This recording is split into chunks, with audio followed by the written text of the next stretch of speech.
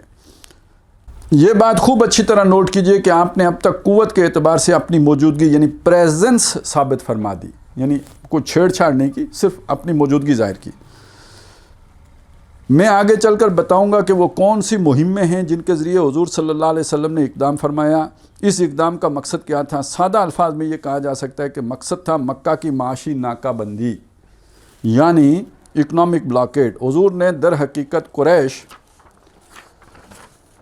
کی رگ جان یعنی life line پر ہاتھ ڈالا اور ان کے تجارتی قافلوں کے راستوں کو مخدوش بنا دیا اور ان کی معاش کے لیے ایک خطرہ کھڑا فرما دیا۔ چنانچہ ایک مقصد تو تھا معاشی ناکہ بندی اور دوسرا مقصد تھا قریش کی سیاسی ناکہ بندی، جس کو کہا جائے گا پولیٹیکل آئسولیشن آف قریش۔ اس کی تفصیل یہ ہے کہ اس علاقے میں جو دوسرے قبیلے آباد تھے ان کے قریش کے ساتھ معاہدے تھے، وہ ایک دوسرے کے حلیف تھے۔ حضور نے اس علاقے میں متعدد سفر کیے، اپنی قوت کا بھی مظاہرہ فرمایا اور اپنی دعوت و تبلیغ کو بھی استعمال فرمایا۔ یعنی وہ جو قافلہ جاتا تھا وہ ایک تو رستے پہ اپنی پریزنس ظاہر کرتا ہے، دوسرا ارد گرد لوگوں کے ساتھ تعلقات بناتا ہے۔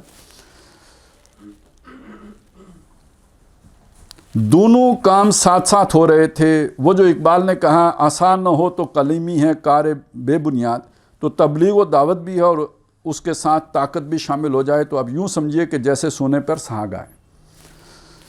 سورہ بنی اسرائیل میں جہاں ہجرت کا ذکر آ رہا ہے وہاں حضور صلی اللہ علیہ وسلم کو یہ دعا تلقین کی گئی تھی وَقُلْ رَبِّ أَدْخِلْنِي مُدْخَلَ صِدْقٍ وَأَخْرِجْنِي مُخْرَجَ صِدْقٍ وَاجْعَلْنِي مِن لَّدُنكَ سُلْطَانًا نَصِيرًا۔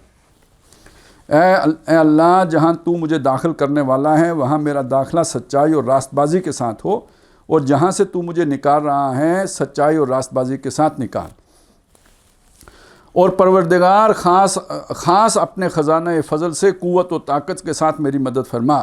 یہ ہے وہ قوت و طاقت جو حضور کو مدینہ میں تشریف لانے کے بعد حاصل ہو گئی تھی۔ تو اب حضور صلی اللہ علیہ وسلم صحابہ اکرام کے ساتھ نکلتے تھے، کسی قبیلے میں جا کر آپ نے 10-20 دن قیام فرمایا، ان کے ساتھ معاہدے کیے۔ اول تو ان کو اپنا حلیف بنا لیا ورنہ کم از کم انہیں غیر جانبدار ضرور بنا لیا۔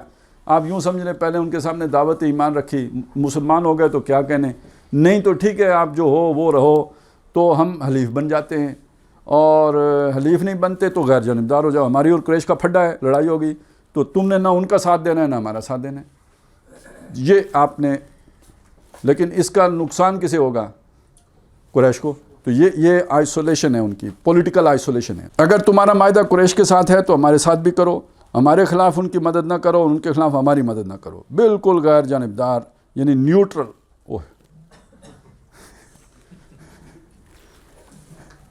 یعنی یہ سنت سے نیوٹرل ہونا بھی ثابت ہو گیا ہے یا نیوٹرل کرنا ثابت ہو گیا، ہونا تو نہیں ثابت ہوا، نیوٹرل کرنا ثابت ہو گیا، یعنی بالکل غیر جانبدار ہو جاؤ۔ یہ ہیں حضور صلی اللہ علیہ وسلم کے وہ اقدامات جن کو میں جدید اصطلاحات کے حوالے سے isolation and political containment of Quraish قرار دیتا ہوں۔ یہ کنٹینمنٹ آف چائنا میں بھی دونوں باتیں ہی ہوں گی نا، وہ ان کا رستہ بھی روکنا اور ان کا اثر و رسوخ بھی روکنا، تو یہ کنٹینمنٹ آف قریش ہے۔ ان مقاصد کے لیے 4 سفر تو حضور نے بنفس نفیس فرمائے اور 4 مہمیں ایسی ہیں کہ جن میں آپ شریک نہیں تھے۔ یہاں 2 باتیں خاص طور پر نوٹ کرنے کی ہیں۔ ایک یہ کہ ان مہموں میں آپ نے کسی انصاری صحابی کو شامل نہیں فرمایا، یہ صرف مہاجرین کو ساتھ لے کے جاتے تھے۔ یہ جملہ مہم مہاجرین پر مشتمل تھی۔ اس کی وجہ جہاں تک میں سمجھاؤں یہ تھی کہ بیعت عقبہ ثانیہ کے موقع پر انصار نے عرض کیا تھا کہ آپ مدینہ تشریف لے آئیے، اگر قریش نے آپ کی وجہ سے مدینہ پر حملہ کیا تو ہم آپ کی اسی طرح حفاظت کریں گے جیسے اپنے اہل و عیال کی کرتے ہیں۔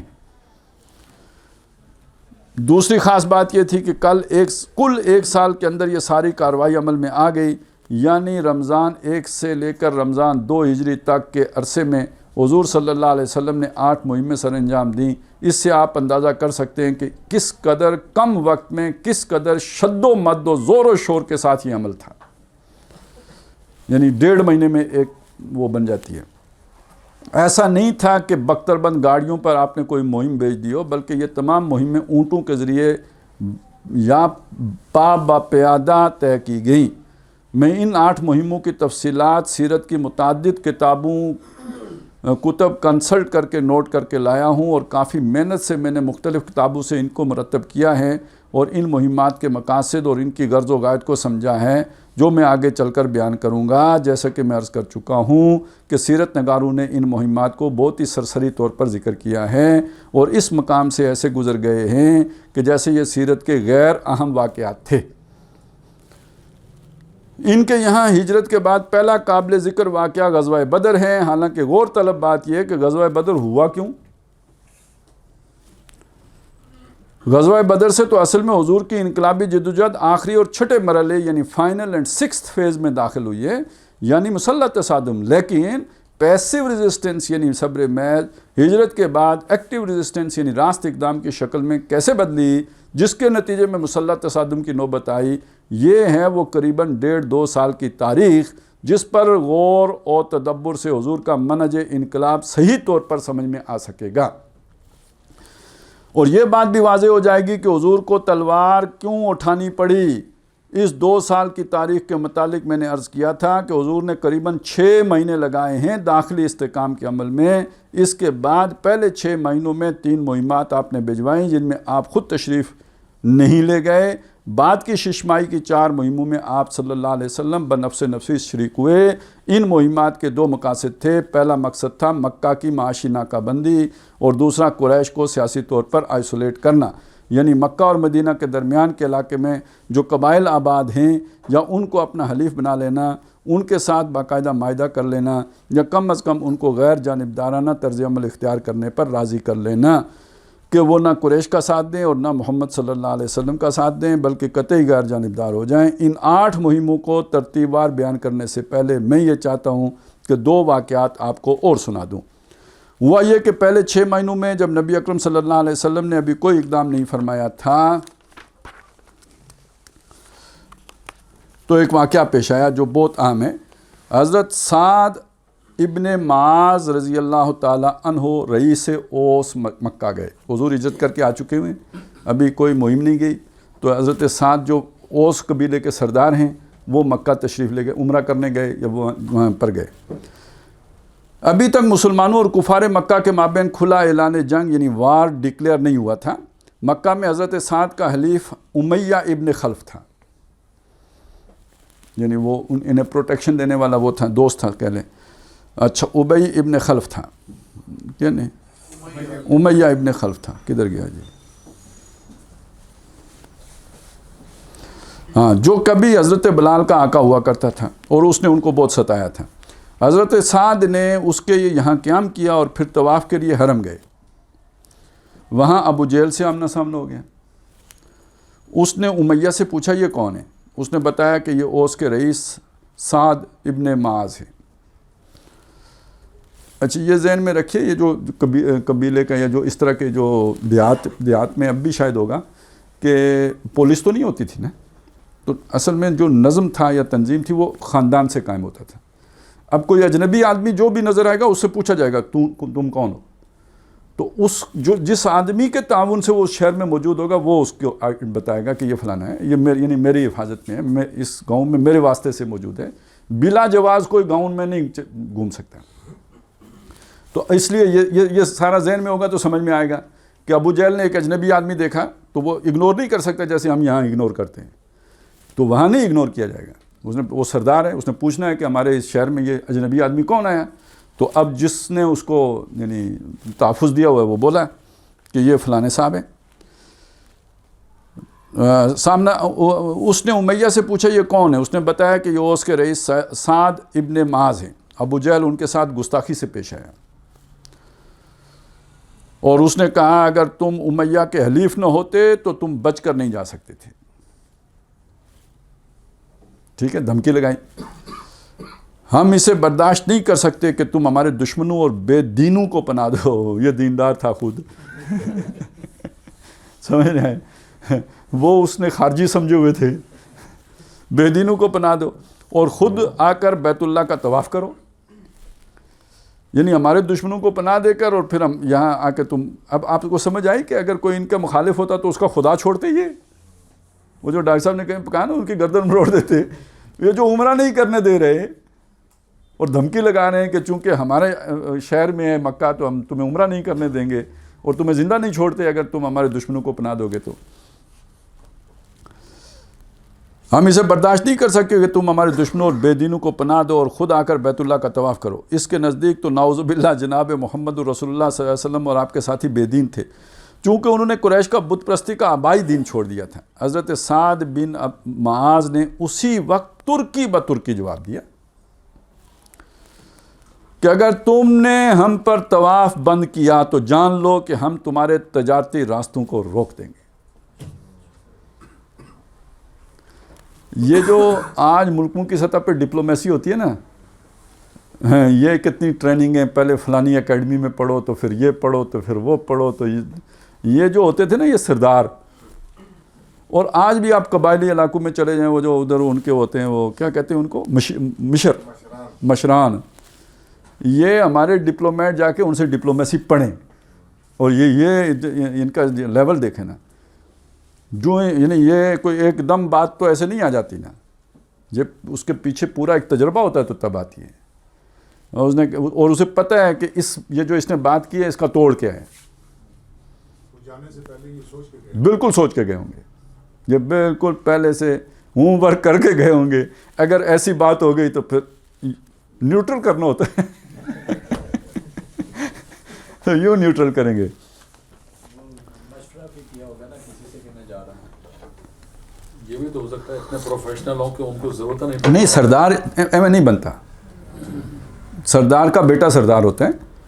وہ جو یہ جا کے اکیڈمیوں میں لوگوں کے نقل اتارنے کے طریقے پڑھتے ہیں تو وہ گھر میں بچپن سے سیکھ اس کے سامنے ہو رہا ہوتا ہے ساری. کیپیبل تھے اس کو جواب دینے کے.